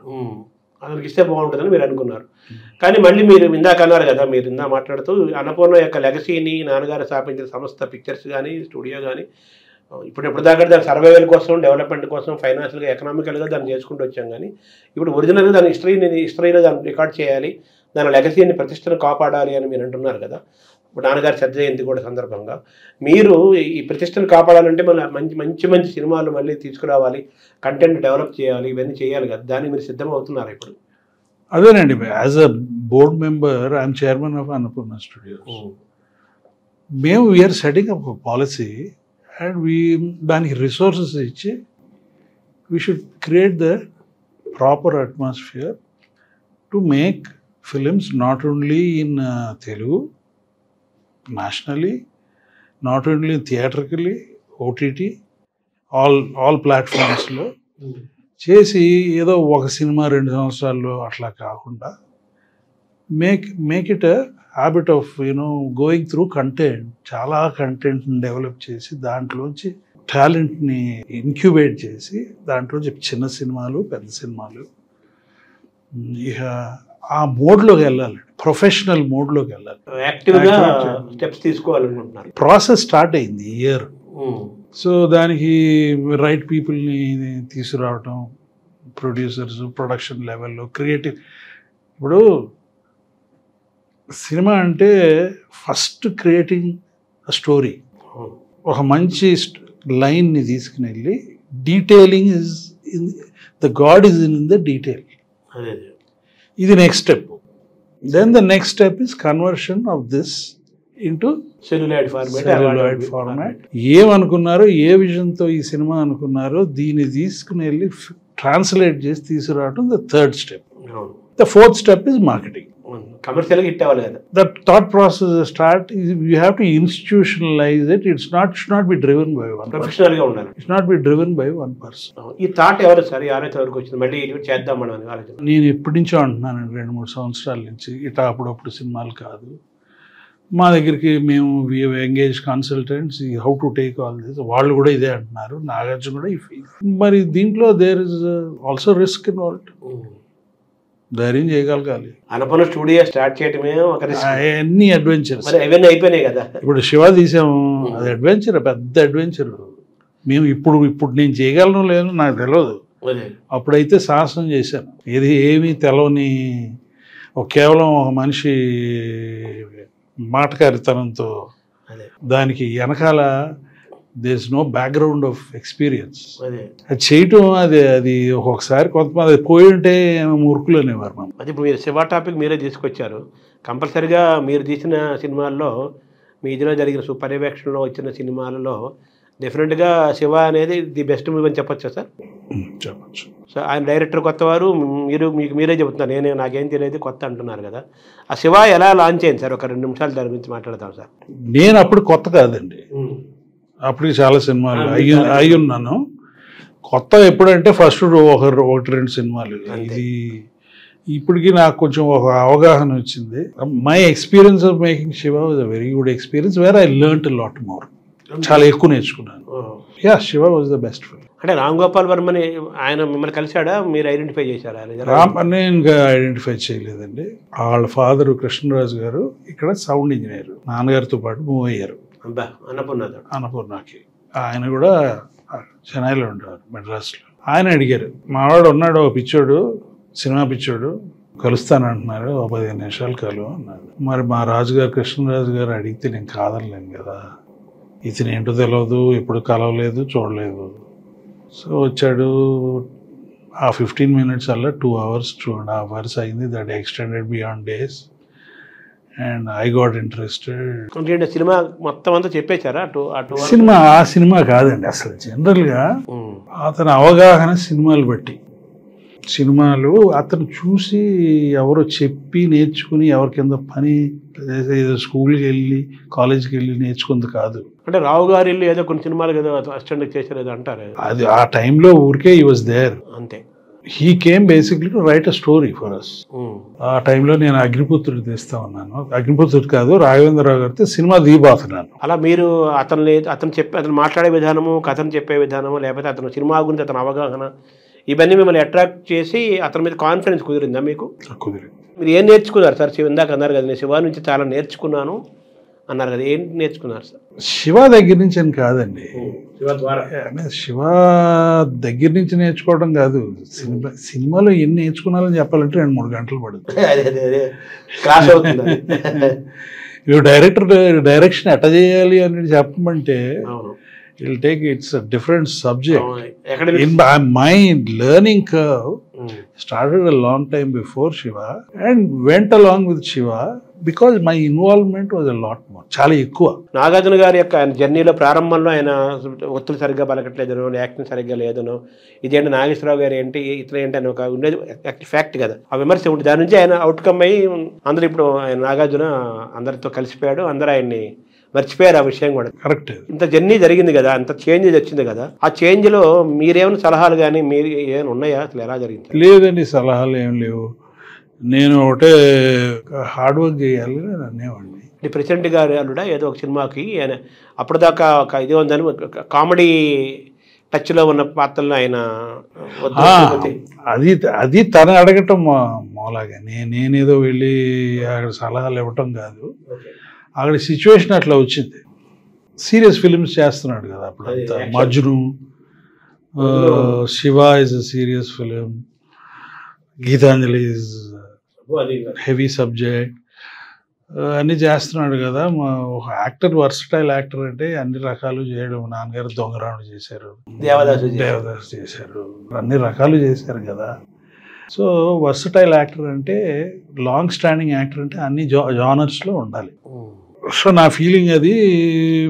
ఆయనకేమో దొరసామరాజు గారు ప్రొడ్యూసరు, ఆయన కొంచెం మాస్ మనిషి, మీకు తెలుసు కదా.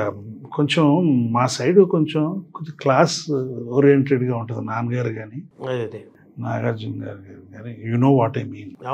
ఆయన ఎట కాదు మాస్గా తీయాలి సినిమా.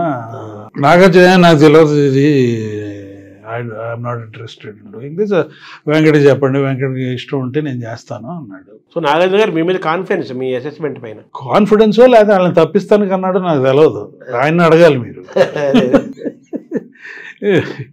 నేను ఇది డెఫినెట్గా హిట్ అవుతుందండి ప్రెసిడెంట్ గారు పెళ్ళం అని వాళ్ళిద్దరికి చెప్పి, వాళ్ళు ఎవరికి, దోసామరాజు గారికి కోదండరామరెడ్డి గారికి చెప్పారు, స్టోరీ చెప్పింది. And you know it turn out to be మంచి కామెడీ మాస్ సినిమా. తర్వాత కూడా ఆ టైప్ ఆఫ్ అటువంటి సినిమాలు బోల్డ్ వచ్చినాయి.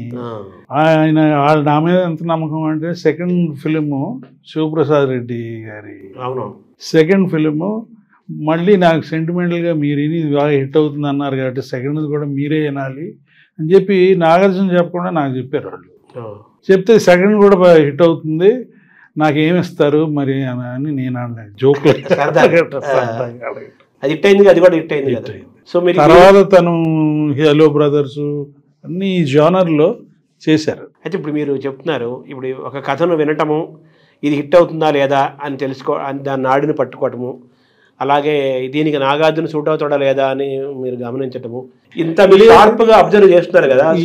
లేదండి తను he takes his own individual decisions. కానీ ఈ రెండు మీవే కానీ ఈ అప్పుడు ఆ ఇనీషియల్ స్టేజెస్లో అట్లా జరిగినాయి. అదే అన్నమయ్య దాడు సార్, అన్నమయ్య అని ఆ పాత్ర ఎంచుకోవటంలో కూడా అది ఛాలెంజ్ కదా. అన్నమయ్య అంటే అప్పటిదాకా made a very good decision అండి. One of the best turning points in his career Annamayya. అంటే నాగార్జున గారు అనేక పాత్రలు పోషించిన నాగేశ్వరరావు గారి నాన్నగారికి నాగార్జున చేసిన సినిమాల్లో కానీ ఆయన పోషించిన పాత్రల్లో కానీ బాగా ఇష్టమైనవి, ఆయన బాగా ఆనందపడిన అంటే ఏం చెప్పుకోవాలి సార్? నాన్నగారి సినిమాల్లో నాకు బాగా, నేను అన్నీ చూడలేదండి ఎందుకంటే ఆ రోజుల్లో సినిమాలు చూసేవాళ్ళం కాదు. తర్వాత మేము చదువుకుని వచ్చే రోజుల్లో ప్రింట్లు కూడా దొరికాయి, చాలా పాత సినిమాలు, కీలుగుర్రం అటువంటి సినిమాలు అసలు గొడవే లేదు, అసలు చూడలా. ఆయన సినిమాల్లో నాకు పర్సనల్గా నచ్చేది మగ మనసులు 100 కంటే. It's Mayabazar sir. Mayabazar is okay, Mayabazar is more of a directors film అండి, హీరోస్ మూవీ. అది చక్కగా ఫోక్లోర్ని వీవ్ చేశారు బ్రహ్మాండంగా. It's good great script. మరి ఆరాధన అవన్నీ, ఆరాధన చూడలేదు నేను, దేవదాస్ ఆ చూసిన సినిమాల్లో నాకు దేవదాస్ చూశానండి, చాలా నచ్చింది. అది కూడా Devdas when I was 25 or అది నేను పుట్టినప్పుడు వచ్చింది ఆ సినిమా. అంతే కదా, 54లో వచ్చింది. అది రిలీజ్ అయిన 25 years తర్వాత చూశాను నేను. చూసి I like the film very much. కాదు డిప్రెషన్ ఫిలిం. ఇప్పుడు దసరా బుల్లోడు లాంటి సినిమాలు అవి కలర్ఫుల్ గా ఆయన పాటలు, ఎగరటం, డ్యాన్సులు ఒక ట్రెండ్ సృష్టించినాయి కదా, అవి కూడా మంచి కలర్ఫుల్ గా ఉండేవి కదా. మీరు అవి చూడలేదా దసరా బుల్లోడు? చూశాను మంచి సినిమాలు, అస్సలు చూడకుండా ఏం లేను. కానీ మీరు అడిగారు కాబట్టి ఏది బెస్ట్ ఫిల్మ్ అంటే అది చెప్పాను నేను. మోగ మనసులు. నాగార్జున గారి సినిమాల్లో sir I should say Shiva, ఇంకోటి చెప్పాలంటే అన్నమయ్య. నాగేశ్వరరావు గారికి నాగార్జున గారి సినిమాల్లో బాగా ఆయన సాటిస్ఫై అయిపోయి, మా అబ్బాయి నా వారసత్వం కాపాడని ఆయన ఒక ప్రౌడ్ గా ఫీల్ అయిన సినిమా. ఆయన శివతో చాలా ప్రౌడ్ గా ఫీల్ అయ్యారు. అప్పుడు పెద్ద హిట్ కదా, made him a super star. So ఎవరికైనా అదే గుర్తొస్తుంది. ఇప్పుడు మీరు మళ్ళీ దీని లెగసీ తీసుకునే క్రమంలో నాగార్జున గారితో ఏమైనా మళ్ళీ సినిమాలు ఏమైనా ప్లాన్ చేస్తున్నారు? అలాగే నేను ఇంకా సినిమాలు తీయనండి, అంటే మా సంస్థ చేస్తుంది. నేను పర్సనల్గా ప్రొడ్యూసర్ అయ్యి దాంట్లో యాక్టివ్గా కూర్చుని చేయను, ఆ పర్ఫరీస్లో ఉంటాను. మీరు చిన్నప్పుడు సుడిగుండాలు, తర్వాత ఏవో చిన్న రోల్స్ అని చెప్పుకోదగిన లేదు. విక్రములు ఏంటి సార్ అది? ఏముంది, వాళ్ళు ఏదో చేయమన్నారు, తర్వాత అన్ని సినిమాల్లో చేశారు. ఏదో రకంగా మీకు తెలవని కూడా తెలదు. అవునా? ఎందుకంటే మీరు అది చేశారు కాబట్టి అది బాగా ఆడిందండి చేయండి అని ఉంటారు. కొంతమంది అసిస్టెంట్ డైరెక్టర్లు ఉంటారు. పొద్దున్న మీ దగ్గరకు వస్తారు. రక్షణ, నేను, తేజ, కీర్వాణి ముగ్గురు చేశాం. ఏదో సాంగ్ లో ఒక అసలు తెలిసి తెలవకుండా ఉంటది. మీరే నటుడు ఉన్నాడు? లేదు, అస్సలు డైరెక్టర్ ఉన్నాడు. నటుడు ఉంటే యాక్ట్ చేసేవాడిని కదండి. కానీ నాకు అవకాశాలు లేక కాదు, చేయలేని స్తోమత లేక కాదు. అంటే ఇప్పుడు ఎవరైనా పిలిస్తే నేను చేస్తానంటున్నారుగా? లేదండి, అది ఏదో స్పెషల్ సర్కమ్స్టాన్సెస్. డైరెక్షన్ అయినా కానీ మీరు ఎవరైనా చేయరు ఇప్పుడు కూడా? ఇప్పుడు అసలు చేయను. నేను రామ్ గోపాల్ వర్మ అడిగాడు నన్ను చేయమని. డైరెక్ట్ చేయమని అడిగాడు. అడిగితే నేను అది దాదాపు వర్క్ చాలా చేసిన తర్వాత ఇది ఈ రోజులు తీయడానికి సినిమా కాదు, ఇప్పుడు తీయచ్చు, ఈ రోజు సెట్ అవుతుంది ఈ కాలానికి. ఇప్పుడైతే సెట్ అవుతుంది. అదే కృష్ణవంశీ మూవీ, అదే కృష్ణవంశీ డైరెక్టర్ అనుకోరు, అదే అది అనుకున్నారు, వాళ్ళు కూడా తీసేవారు కాదు అప్పుడు అనుకున్నారు. ఫైనల్గా వీళ్ళు డెవలప్ చేశారు, నేను వద్దని తర్వాత వాళ్ళు కూడా వదిలేశారు. యాక్చువల్లీ ఇప్పుడు చేయొచ్చు. ఇప్పుడు ఇప్పుడు మరి ఎందుకు మీరు చేయొచ్చు కదా, అన్నపూర్ణ యాక్టివేట్ చేయాలి. డైరెక్ట్ చేయాలంటే మామూలు అంటే ఊరికే ఆషామాషిగా చేసే పని కాదు. You have to have lot of energy, lot of time. అంటే ఆ సినిమా అసలు మెట్లు అది పట్టాలు ఎక్కలేదు, ఆ సినిమా ఎప్పుడూ ఎక్కలేదు. అదే అదే ఇప్పుడు ఈ రోజుకి సూట్ అవుతుంది ఆ సినిమా, ఈ రోజు ఈ కాలానికి ఓటీటీకి సూట్ అవుతుందని అనుకుంటాను నేను. అది ఇప్పుడు మరి మీ మీ అది పాప అని పేరు పెట్టారు ఇప్పుడు. ఓహో. ఇట్స్ అబౌట్ గర్ల్, చిన్న ఒక 5 ఏళ్ల పాప last in a forest. Okay. మన బండిపూర్ అడవిలో మేనేటర్ మధ్యన okay she's get lost and how a mother saves how the girl. Interesting ఉంది. అంటే ఒక డ్రామా కనిపిస్తుంది కదా, అది ఒక అడ్వెంచరస్గా కూడా ఉంటుంది. ఈ కాలం మీరు అన్నట్టుగా అది వెబ్ సిరీస్ లేదా ఓటీటీ, అది యానిమేట్ చేయాలండి. ఆ రోజుల్లో యానిమేషన్ టెక్నిక్స్ లేవు, అది నిజంగా తీయలేము. ఒక పిల్లతోనూ ఒక టైగర్తోనూ యూ కాన్ టేక్ యాక్షన్ రాదు, దాంట్లో డ్రామా రాదు. ఇప్పుడు technology, so you have to animate it. అందుకని ఇప్పుడు సూటబుల్ అంటున్నాను. మన అన్నపూర్ణ టెక్నాలజీ అంత ఉందా? ఇప్పుడు అది ఆ టైగర్ని యానిమేట్ చేసే టెక్నాలజీ మన దగ్గర లేదండి, మనది వేరే టెక్నాలజీ. ఓకే. అది వేరే ఫీల్డ్ ఆల్టుగెదర్. ఇప్పుడు మేకింగ్ ఆఫ్ ఫిల్మ్ మారిపోయింది కదా, మనం తెలుగు సినిమాలు, ఇండియన్ సినిమా, హిందీ సినిమాలు, టాలీవుడ్, హాలీవుడ్ ఇవన్నీ మొత్తం బ్యారియర్స్ మారిపోతున్నాయి కదా. టెక్నాలజీ వస్తుంది, అడ్వాన్స్ టెక్నాలజీ. తర్వాత రిలీజ్ ఆఫ్ మూవీస్ కూడా ఏదో గుడివాడలోనో గుంటూరులోనే కాకుండా ఎక్సాక్ట్ గ్లోబ్ తెలుగు వాళ్ళు పెరుగుతున్నారు, అక్కడ కూడా రిలీజ్ అవుతున్నాయి కదా, మార్కెట్ కూడా పెరిగింది కదా. అదిను ఇప్పుడు డబ్బింగ్లో సినిమాలు చూస్తున్నారు కదండి, చూస్తున్నారు. డబ్బింగ్ సబ్ టైటిల్స్లో కూడా చూస్తున్నారు. ఇప్పుడు మన వాళ్ళు, నాకు ఇక్కడ తెలిసిన వాళ్ళు, దే ఆర్ సీయింగ్ కొరియన్. అవును, బాగా ఎక్కువ కొరియన్, ఎక్కువ కొరియన్, ఈవెన్ పాకిస్తానీ. అవును, పాకిస్తానీ డ్రామాస్, సోప్ ఆపరాస్, అదే ఆడవాళ్ళు తెగ చూసేస్తారు. నాన్నగారి సినిమాలు చాలా, ఇందాక కీలుగురం గురించి చెప్పారు, శ్రీరామజననం, సీతారామజననం, అవన్నీ చాలా సినిమాలు ఇంకా చాలా ఉన్నాయి అనుకోండి. ఆ సినిమాలు మీరు తీసి మీ అన్నపూర్ణ బ్యానర్ మీద తీసిన సినిమాలు కానీ, లేకపోతే గతంలో మంచి సినిమాలు కానీ, అక్కినేని యొక్క క్లాసిక్స్ కానీ, అద్భుతమైన సినిమాలు కానీ, అవన్నీ చాలా సినిమాలు అవైలబుల్గా లేవంటున్నారు కదా. ఇప్పుడు టెక్నాలజీ పెరిగింది కదా, వాటిని మళ్ళీ ఏమైనా నాన్నగారి నేషనల్ ఫిల్మ్ ఆర్కైవ్స్ వాళ్ళు చేస్తున్నారండి. ఇప్పుడు ఒక 10 సినిమాలు చేశారు ఇప్పటికి నాన్నగారి మాత్రం. September 20th, 22nd, 21st, 22nd మొత్తం 35 cities in India they are releasing 10 films. నాన్నగారి సినిమాలు మిస్సమ్మ అయింది ఇప్పుడు. For the first time I will be seeing. గుండమ్మకం చూసారా? గుండమ్మకం చూసాం, బ్రహ్మాండమైన ఫిల్మ్. ఈ సెప్టెంబర్ 20 నాన్నగారి శత జయంతి సందర్భంగా మీరు ఏం చేయబోతున్నారు సార్, ఏం చేస్తున్నారు సార్? మామూలుగా ఏఎన్ఆర్ అవార్డు ఇస్తామండి, రేపు 20th అనౌన్స్ చేస్తాం. అనౌన్స్ చేస్తారు. నేను I can't reveal it now. అది దాంతో కూడా నాకు నాన్నగారు చెప్తుండేవారు, ఆయన ఇంటర్నేషనల్, నాన్నగారి పేరు మీద ఒక ఇంటర్నేషనల్ ఇది చేసేసి కొంత ఆయన డబ్బు, కొంత ఎవరైనా ఫ్రెండ్స్ ఇస్తే దాంతో కలిపి ఆయన చాలా, అదే ఒక దాదాసాహెబ్ ఫాల్కే లాగా మనం ఇవ్వాలి అనే ఒక ఫీల్ ఆయనకు ఉండేది. అలా కొంతమందికి ఇచ్చారు, అది కంటిన్యూగా జరగట్లేదు. అది ఎందుకని once in 2 years చేస్తున్నారు, మారుస్తున్నారు దాన్ని. once in 2 years చేస్తారు. అప్పుడు పాండమిక్ అప్పుడు చాలా రోజులు. సో దాన్ని మళ్ళీ రివైవ్ చేస్తారు. చేసామండి, ఆల్రెడీ చేసాము. రేఖాకి ఇచ్చాము, రాజమౌళికి ఇచ్చాము, తర్వాత వాళ్ళిద్దరికి ఇచ్చారు, శ్రీదేవి గారికి ఇచ్చాము. అంటే ఇప్పుడు అది నాన్నగారు దాదాసాహెబ్ ఫాల్కేతో ఈక్వలెంట్గా మనం ఇవ్వాలనే ఉద్దేశంతో ఆయన స్టార్ట్ చేశారు. ఇప్పటివరకు రెసిపియంట్ కూడా ఆల్మోస్ట్ అలాంటి వాళ్ళే వచ్చారు. దాని లెగసీని, దాని యొక్క ప్రతిష్టను కూడా కాపాడాలి, కంటిన్యూ. మన మంచి వాళ్ళకి ఇవ్వాలి. ఇప్పుడు రేపు 20th అనౌన్స్ చేస్తాం. అది ఒకటి. ఇంకా ఏం చేస్తారు? ఇదిగో ఈ ఫిల్మ్ ఫెస్టివల్ యాక్టివిటీ. ఓకే. ఇంకా 2-3 ప్లాన్ చేసామండి. We'll come to know on the truth. ఒక ఇన్స్టిట్యూట్ కూడా పెట్టారు కదా, ట్రైనింగ్ ఇన్స్టిట్యూట్. జరుగుతుంది. యానిమేషన్ ఉందా సార్? నడుస్తుంది. దాంట్లో part of it is animation. Annapurnamma garu memory ఏమన్నా చేస్తున్నారా, చేయబోతున్నారా? మేము చేసుకుంటామండి, అంతే, ఇంట్లో చేసుకోవటమే. అదే విశ్వనాథ్ గారు ఎప్పుడు నాన్నగారిని నిత్యస్మరణీయులుగా అక్కినేని నాగేశ్వర గారిని గుర్తుపెట్టుకుంటారు. నన్ను డైరెక్టర్ చేసింది ఆయనే, నన్ను ప్రతిభను గమనించింది ఆయనే అంటారు. అలాగే విశ్వనాథ్ గారితో గురించి నాన్నగారు మీ దగ్గర మాట్లాడటం కానీ ఏమో జరిగేదే సార్ ప్రత్యేకంగా? అవన్నీ చాలా రోజుల క్రితం జరిగిన విషయాలు కదండి. అప్పుడు మేము అంత ఎంగేజ్ అయ్యేవాళ్ళం కాదు సినిమా ఇండస్ట్రీలో. బట్ నాన్నగారు పోయిన తర్వాత నేను ఒకసారి విశ్వనాథ్ గారిని కలిస్తే ఇప్పుడు మీరు చెప్పారు చూసారా, చాలా డీటెయిల్గా చెప్పారు. ఏ సర్కమ్స్టాన్సెస్లో ఏ సందర్భంలో ఆయన ఎట్లా ఈయన గుర్తించి డైరెక్టోరియల్ ఆర్గనైజేషనల్ టాలెంట్స్ ఉన్నాయి అని చెప్పి ఎలా గమనించారు. అప్పుడు ఇవన్నీ చెప్తా ఈయన అసిస్టెంట్ డైరెక్టర్గా ఉండగా ఒక చిన్న ఇన్సిడెంట్ చెప్పారు. అప్పటికే నాన్నగారు బాగా పాపులర్ అయ్యారు, సూపర్ స్టార్, ఓ ఫ్యాన్స్ చాలా త్రూఅవుట్ ఆంధ్రప్రదేశ్. ఆ సినిమాలో గోదావరి గట్టు మీద ఒక చెట్టు ఉంటుంది, మోగ మనసులో.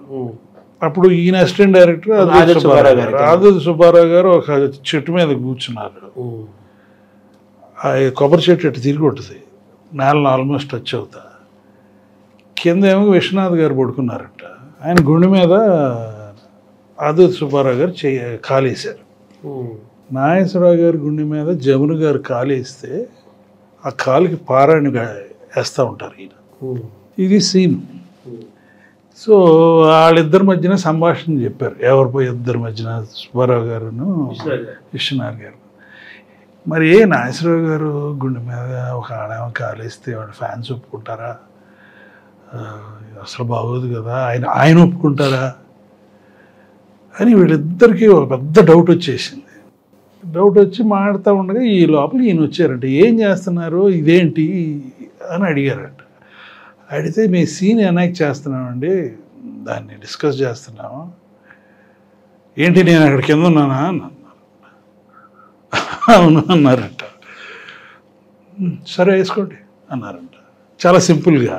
అది ఆయన ఊరికే సరదాగా హీరో గుండె మీద హీరోయిన్ కాలేస్తే ఒప్పుకుంటారా లేదా అని ఒక డౌట్ని చాలా తొందరగా క్లారిఫై చేశారు అని చెప్పారు. అంటే ఇప్పుడు నాన్నగారు క్విక్గా నిర్ణయాలు తీసుకుంటారని, చాలా ఫాస్ట్గా రెడీ చదివేసి నిర్ణయం తీసుకుంటారని చెప్పడానికి ఇది ఒక ఉదాహరణ చెప్పచ్చు. అలాగే మీరు నాగార్జున సినిమాల్లోకి ఆయన మరి టక్కన వెంటనే ఒప్పుకున్నారని చెప్పారు. అలాగే మీరు సినిమా ప్రొడ్యూస్ చేస్తారని వెంటనే ఒప్పుకున్నారన్నారు చెప్పారు. అంటే చాలా క్విక్ డెసిషన్స్ ఉంటాయా ఆయన జనరల్గా నాన్నగారివి? లేదు, అన్నీ ఆలోచిస్తారు. ఇటువంటి ఆటోమేటిక్గా ఆయన క్యారెక్టర్ ప్రకారం టక్కన ఒప్పుకున్నారు. Is open for everything. Hero తర్వాత అన్ని రోల్ బట్టి చెయ్యాలి అంతే. దీనికి ఇంకో క్వశ్చన్ ఏంటి, అంతే, ఎవరైనా ఎవరైనా ఒప్పుకోవాలి. ఘంటసాల గురించి ఎప్పుడైనా వచ్చేది సార్ డిస్కషన్? లేదండి, వాళ్ళిద్దరి మధ్య బాగా ఇది కదా. తర్వాత ఏమో ఆయన ఘంటసాల గారు వెళ్ళిపోయినప్పుడు రామారావు నాగేశ్వరరావు ఎడలేదని ఒక బాగా ఒక చెడ్డ పేరు వచ్చింది. అవునా? I'm not aware. ఘంటసాల వెళ్ళిపోయినప్పుడు 74 వెళ్ళిపోయారు కదా. ఆయన వెళ్ళిపోయిన సందర్భంలో ఘంటసాల అంటే నాగేశ్వరరావు గారు, ఎన్టీఆర్ వాళ్ళ వాయిస్ ఎలా ఉంటుంది అంత ఘంటసాల కదా. ఆయన వెళ్ళిపోయినప్పుడు వీళ్ళిద్దరూ రాలేదు అనేది ఒక ప్రచారం ఉంది ఇద్దరు. అసలు నాకు అది ఎప్పుడు మీ ఇంట్లో నాకు మేబీ ఆయన ఘంటసాల గారు ఏ ఇయర్లో పోయి 74 నేను అప్పుడే అమెరికా వెళ్ళాను. సో మీ ఇంట్లో ఐ డోంట్ నో నాకు తెలియదండి వాట్ హ్యాపెన్. మీ ఇంట్లో కూడా టాపిక్ ఎప్పుడు రాలేదు? రాలేదు. Thank you very much sir. నమస్కారం అండి. Thank you very much for listening to me.